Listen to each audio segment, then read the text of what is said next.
नमस्कार मित्रों, आज फिर वापस आप लोगों को आचार्य शुक्ला यूट्यूब चैनल में शुभ स्वागत है। आप लोग बहुत ही आग्रह निवेदन किए हैं, आज मैं फिर उपस्थित हुआ हूं। आज मैं आप लोगों को बताऊंगा कि हमारे यूट्यूब चैनल में आपको विशेष जानकारी दी जाएगी, जिसका टॉपिक है शंका से समाधान की ओर। हर प्रकार की शंकाओं का यहाँ निवारण होगा, हर प्रकार की शंकाओं का यहाँ समाधान होगा। आप अपनी अपनी शंकाओं या कोई भी विचार हैं वो हमारे आप चैनल में यूट्यूब में दे सकते हैं, जिसके द्वारा हम आपकी शंकाओं का समाधान करेंगे। पहले शंका का समाधान है कि आपका जीवन कैसे होना चाहिए, आपके जीवन में क्या क्या होने चाहिए जिससे जीवन आपका सरल आनंदमय रहे। इसलिए मित्रों, आपके जीवन में गृहस्थ जीवन को अगर अच्छे से जीना है तो उसके तरीके पहले आपके पास में होने चाहिए कि आपके घर में आप सब लोग मुस्कुराते हुए जीवन का आनंद लें। दूसरे में आप सब लोग कर्मठ हों, अपनी अच्छी दिनचर्या करें, सही दिनचर्या करें और मिलकर के आपस में एक साथ भोजन करें, जिससे आपके घर में एकता और प्रेम का कभी अभाव ना हो।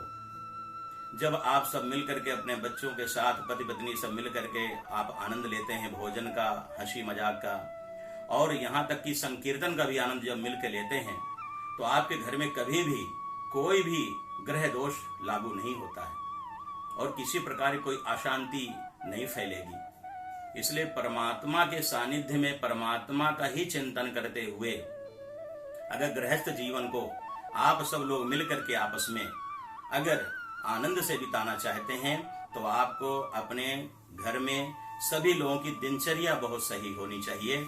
और दिनचर्या का मतलब यह है कि आपको प्रातः काल सूर्य उदय के पहले ही जगना चाहिए। जब आप अपने स्वयं अपने बच्चों को सूर्य उदय के पहले जगाएंगे तो आपके घर में जो भी सूर्य किरणें पड़ेंगी उसका आशीर्वाद आपको साक्षात प्राप्त हो जाएगा। क्योंकि सूर्य शक्ति, सूर्य प्रकाश में बहुत ही ज्यादा शक्ति होती है, जिसके द्वारा आपके जीवन में हर प्रकार की बुराई भस्म हो जाएगी और हर प्रकार की आपकी मनोकामना और विजय कार्य आपका सिद्ध हो जाएगा। इसलिए आपको चाहिए कि आप हंसते मुस्कुराते हुए रात में सोएं और सुबह प्रातः काल की बेला में सूर्य उदय के पहले जग जाएं। जगने के बाद आप भगवान का स्मरण करें और स्मरण करने के बाद अपने दोनों हाथ की हथेलियों को दर्शन करें और दर्शन करने के बाद उन हथेलियों का बराबर एक दूसरे से स्पर्श कराएं। स्पर्श करने के बाद उनका चुंबन करें। चुंबन करने के बाद फिर पृथ्वी माँ को नमस्कार करें और पृथ्वी माँ को नमस्कार करने के बाद आप क्या कहेंगे कि हे धरा, हे विष्णु पत्नी, हे पृथ्वी माता, आप हमें संभालिए। जब ऐसी प्रक्रिया आप करेंगे तो इससे धरती माता पृथ्वी माँ खुश हो जाएगी, प्रसन्न हो जाएगी और आपको स्फूर्ति शक्ति देगी शरीर में। जब शक्ति देगी तो आपकी जो दिनचर्या प्रारंभ हुई है वो दिनचर्या में किसी प्रकार कोई विघ्न नहीं पड़ेगा। आप आराम से वहां उठें और दंत धावन करें और अपनी प्रक्रिया करें, लघु दीर्घ शंकाएं करें और लघु दीर्घ शंका करने के बाद आप पुनः योगा करें। सब लोग योग जरूर करें, अपना स्वयं करें और बच्चों से भी कराएं। जब योग प्रक्रिया अनुलोम विलोम प्राणायाम करेंगे तो इससे भी आपकी स्मरण शक्ति बहुत ही तीव्र गति से आगे बढ़ेगी। बच्चे शिक्षा में बहुत आगे जाएंगे और आपके मन को भी सुकून मिलेगा। जो बड़े श्रेष्ठ घर में करेंगे उनका स्वास्थ्य भी अच्छा रहेगा, उनको मन की शांति मिलेगी और बच्चों को विद्या बुद्धि की प्राप्ति होगी। इसलिए अनुलोम विलोम प्राणायाम में बहुत ही शक्ति है। अनुलोम विलोम प्राणायाम और प्रत्याहार करना अति आवश्यक है। अगर आपको स्वस्थ रहना है, आनंदमय रहना है और बिल्कुल भगवान के चिंतन में रहना है और भक्ति में प्रवेश करना है तो योग का जरूर सहारा लें। योग में बहुत बड़ी शक्ति है। योग हर व्यक्ति करना चाहिए। ब्रह्म से मिलना है तो ब्रह्म मुहूर्त के पहले जगें और अगर अपने स्वास्थ्य का लाभ चाहते हैं तो योगाभ्यास करें। योगाभ्यास करने के बाद आप स्नान ध्यान करके अपने भगवान का पूजन पाठ करें। पूजन पाठ करने में विशेषतया सूर्य अर्घ का जरूर प्रावधान है। सूर्य अर्घ जरूर अपना स्वयं दें और बच्चों से भी कराएं। जो पति पत्नी स्वयं सूर्य अर्घ देंगे, जो दादा दादी स्वयं सूर्य अर्घ देंगे उस घर के बच्चे भी सूर्य अर्घ देंगे। सूर्य भगवान बहुत जल्दी प्रसन्न हो जाते हैं और शुभ आशीर्वाद प्रदान करते हैं। इसलिए मित्रों, आप सब लोग मिलकर के भगवत भजन के पहले सूर्य अर्घ देना अति आवश्यक है। सूर्य अर्घ देने के बाद फिर भगवान का आप दीपदान करें और बैठ करके भगवान का स्मरण करें, जाप करें, पाठ करें। ये प्रक्रिया करने के बाद ही आप कुछ अन्न जल ग्रहण करें, क्योंकि जब पूरी प्रक्रिया पूरी हो जाती है नित्य क्रिया की, तभी कुछ हमें भोजन या इत्यादि स्वल्पाहार जलपान करना चाहिए।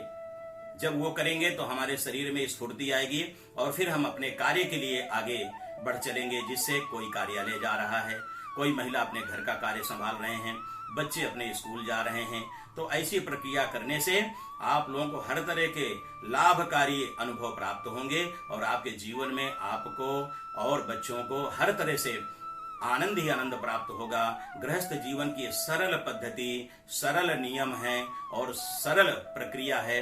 अगर इस नियम प्रक्रिया को हम लोग बराबर करेंगे तो जरूर हमारा आगे का जीवन बहुत ही सुखमय आनंदमय रहेगा और हमारे बच्चे भी बहुत ही तीव्र गति बुद्धि से आगे बढ़ेंगे, जिससे उनके विद्या में अच्छी सफलता प्राप्त होगी, उनके हर कार्य सिद्ध होंगे। आलस को त्यागना, तभी परमात्मा के सानिध्य में आप जा पाएंगे। आलस को भगाना है और परमात्मा में आगे जब चिंतन करके बढ़ेंगे तो परमात्मा आपको सरलता से अपने गले लगा लेंगे। इसलिए हमको चाहिए परमात्मा की ओर बढ़ने के लिए हमें सरल होना, सरलता बहुत जरूरी है। देश विदेश कहीं पर भी रहें तो मित्रों जरूर अपनी पद्धति, अपने कर्म, अपने विचारों को नहीं भूलना। बच्चों को भी अपनी पद्धति वही सिखाना, चाहे जहां पर भी रहें। हमारे जो कर्म, जो हमारी पद्धति, जो हमारे आचार विचार संस्कार हैं, वो बच्चों में डालना, क्योंकि कभी भी संस्कार पैसों से प्राप्त नहीं होते हैं। इसलिए अगर पैसों से प्राप्त होता तो बहुत ही मनुष्य और या राजा महाराजा भी अपने बच्चों को संस्कार दे देते, जो राक्षस प्रवृत्ति में भी थे। इसलिए संस्कार तो घर के बड़ों के द्वारा या आचार्य गुरुओं के द्वारा ही बच्चों को प्राप्त होते हैं और संस्कार बहुत जरूरी है, क्योंकि जिस घर में संस्कार है उस घर में भगवान है। जिस घर में संस्कार नहीं है उस घर में भगवान कभी भी वहां नहीं निवास करते हैं। इसलिए अगर भगवान को प्राप्त करना है तो आपके संस्कार अच्छे होने चाहिए, आपके घर में प्रेम होना चाहिए और आपका घर स्वच्छ, सुंदर और साफ सुथरा होना चाहिए। और घर के अंदर में जो भी कोई आगंतुक आए, कोई भी गेस्ट आए, कोई भी आने वाले मेहमान आए, उनका अच्छा, सुंदर और श्रद्धा भक्ति से स्वागत होना चाहिए। रूखा सूखा जो भी है उनको प्रेम से खिलाना चाहिए, प्रेम से अर्पण करना चाहिए। अगर आपके पास कुछ भी नहीं है तो जल मात्र तो आपके पास है, आप जल भी प्रेम से दे करके और उनको हाथ जोड़ के आप उनका धन्यवाद कर सकते हैं कि आपकी बहुत बड़ी कृपा है जो देव समान मेहमान हमारे घर में आए। इसलिए मित्रों, आज का यह विचारधारा जो भी है आप सबको समझ में आए। आप अपने घरों में, अपने बच्चों को, अपने परिवार में, अपने कुल को सबको बताएं और इस वीडियो को ज्यादा से ज्यादा शेयर करें, ताकि आचार्य शुक्ला चैनल आप सबको यही मार्गदर्शन बार बार कराता रहेगा। आज के लिए बस इतना ही। नमस्कार।